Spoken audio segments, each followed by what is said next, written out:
दुनिया के नक्शे पर कुछ जगहें ऐसी होती हैं जो दिखती तो छोटी हैं, लेकिन उनकी सच्चाई इतनी अजीब होती है कि इंसान को सोचने पर मजबूर कर देती है। रूस के उत्तर में आर्कटिक सर्कल के पार एक ऐसा ही शहर है, वोरकुटा। ये कोई आम ठंडा शहर नहीं है। यहाँ ठंड सिर्फ शरीर को नहीं, बल्कि अपने अंदर पूरे इतिहास को जमाए हुए है। ये वो जगह है जहाँ समय तेजी से नहीं, बल्कि रुक रुक कर चलता है, जहां ऐसी खामोशी होती है जो हर आवाज को पीछे छोड़ देती है। वोरकुटा का मतलब समझने के लिए हमें पहले उसकी जगह को महसूस करना होगा।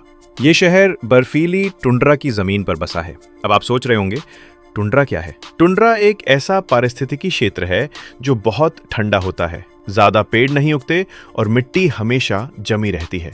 दुनिया में टुंड्रा मुख्य रूप से आर्कटिक सर्कल के आसपास पाया जाता है, जैसे रूस, कनाडा, अलास्का और स्कैंडिनेवियाई देश। एक ऐसी बर्फीली दुनिया जहां पेड़ उगना भूल चुके हैं, मिट्टी हमेशा के लिए जम चुकी है और हवा इतनी ठंडी है कि हर चीज जैसे सन्नाटे में पिघल जाती है। यहाँ की मिट्टी को खोदना ऐसा है जैसे पत्थर को चीरने की कोशिश करना। सर्दियों में तापमान इस हद तक गिर जाता है कि ठंडी हवा फेफड़ों तक चुभने लगती है। कई महीनों तक सूरज नहीं निकलता। पूरा शहर एक नीले काले अंधेरे में डूबा रहता है। सड़कों पर जलती पीली लाइटें ऐसे लगती हैं जैसे किसी ने अंधेरे से हार न मानने की जिद कर ली हो। आज वोरकुटा को देखकर लगता है जैसे ये जगह इंसानों के लिए बनी ही नहीं थी। लेकिन सवाल यही है, अगर ये जगह इतनी बेरहम है तो यहाँ शहर बसाया ही क्यों गया?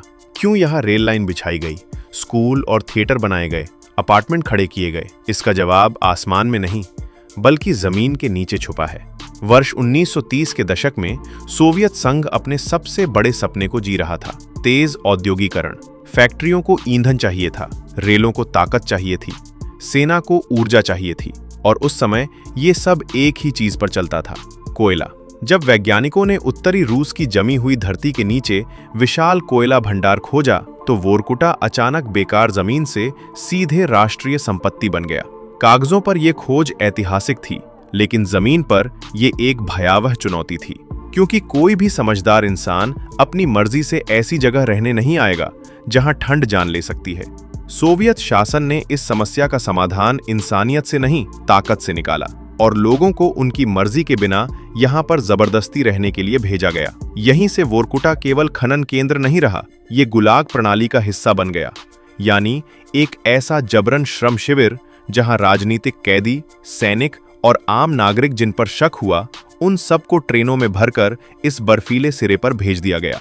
रेल यात्रा के आखिरी स्टेशन पर उतरते ही उन्हें समझ आ जाता था कि अब वापसी की कोई गारंटी नहीं है। इन कैदियों को दिन रात काम करना पड़ता था, -30 से -40 डिग्री ठंड में, बिना अच्छे कपड़ों और बिना सुरक्षा के।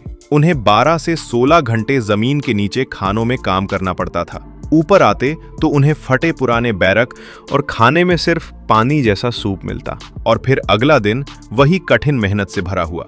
यहाँ बीमार होना, थक जाना या ठंड लगना मौत का कारण नहीं माना जाता था, बल्कि ये एक तरह की आजादी की तरफ बढ़ने का रास्ता था, क्योंकि जो यहाँ मर जाता वही असल में यहाँ से आजाद होता। यहाँ यही एकमात्र आजादी का रास्ता था।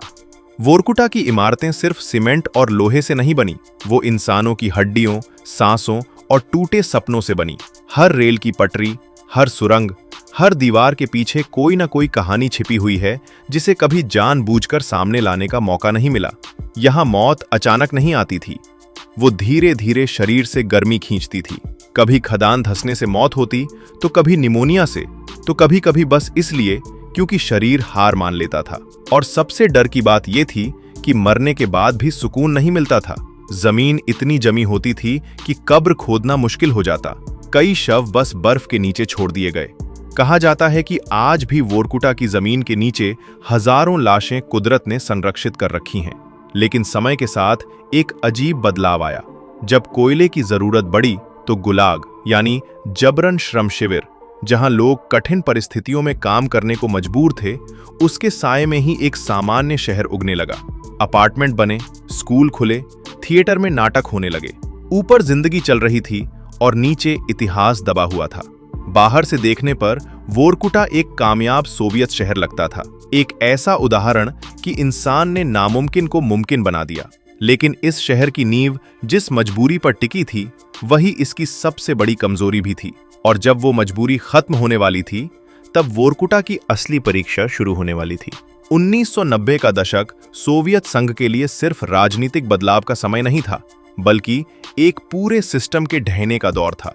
1991 में जब सोवियत संघ टूट गया, तो उसके साथ ही वोरकुटा जैसे शहरों की रीढ़ भी टूट गई। जिस साम्राज्य ने जबरदस्ती इस शहर को जन्म दिया था, वही साम्राज्य अब खुद अपने बोझ से दब चुका था। नई सरकार के सामने सवाल साफ था, क्या इतनी दूर, इतनी महंगी और इतनी कठिन जगह पर कोयला निकालना अब भी फायदे का सौदा है क्या? जवाब था, बिल्कुल नहीं। दुनिया बदल चुकी थी, ऊर्जा के नए स्रोत आ चुके थे, ग्लोबल मार्केट में सस्ता कोयला उपलब्ध था, और वोरकुटा, जो कभी साम्राज्य की जरूरत था, अब फाइलों में नुकसान बन चुका था। एक एक करके खदानें बंद होने लगीं। पहले उत्पादन घटा, फिर शिफ्ट कम हुई, और आखिरकार कई खदानों पर हमेशा के लिए ताला लग गया। जहां कभी मशीनों का शोर, मजदूरों की आवाजें और ट्रेनों की गूंज सुनाई देती थी, वहां अब सन्नाटा फैलने लगा। सरकार ने खुलकर तो नहीं, लेकिन इशारों में कहना शुरू कर दिया, अगर जाना चाहो तो ये सही समय है। पुनर्वास योजनाएं निकाली गई। दक्षिण की ओर गर्म इलाकों में बसने के ऑफर दिए गए। कई लोगों ने ये मौका पकड़ लिया। परिवारों ने घर छोड़े, यादें समेटी और चले गए।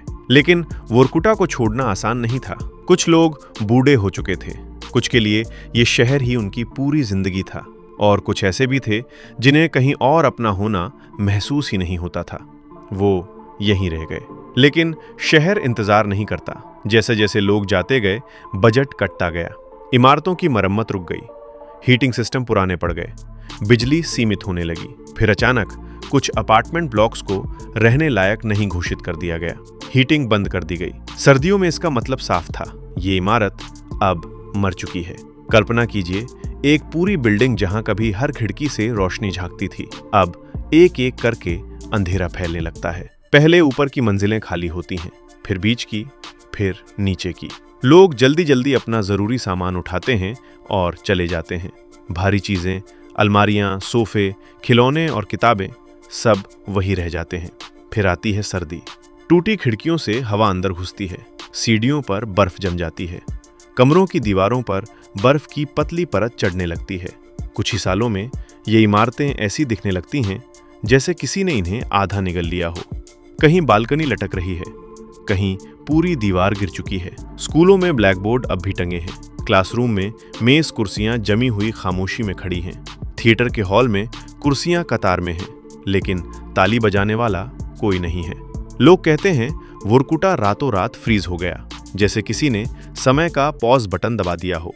आज वोरकुटा पूरी तरह खाली शहर नहीं है, यहाँ अब भी कुछ हजार लोग रहते हैं। शहर का एक हिस्सा जिंदा है, दुकानें खुलती हैं, बच्चे स्कूल जाते हैं, बसें चलती हैं, लेकिन कुछ ही किलोमीटर दूर खड़े हैं वो अपार्टमेंट ब्लॉक्स जिन्हें हमेशा के लिए छोड़ दिया गया है।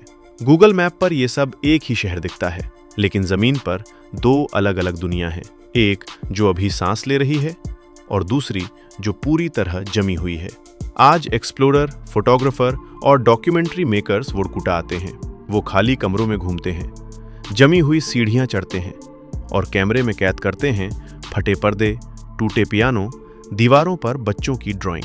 लेकिन बाहर की दुनिया इसे गोस्ट टाउन कहती है।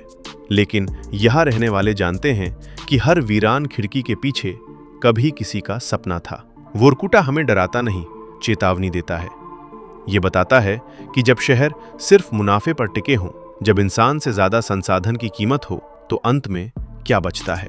ये है वोरकुटा की कहानी, एक शहर जहां बर्फ, सन्नाटा और इतिहास ने इंसान की हिम्मत की परख की। अब मैं आपसे जानना चाहता हूं, अगर आप यहां होते तो क्या आप रह पाते? क्या ये शहर आपको डराता या प्रेरित करता है? अपने विचार और एहसास नीचे कमेंट्स में हमसे जरूर साझा करें। जाने से पहले वीडियो को लाइक करें, शेयर करें और ऐसी ही और वीडियोस के लिए इस चैनल को सब्सक्राइब करके बेल नोटिफिकेशन को भी ऑल पर सेट कर लें। धन्यवाद।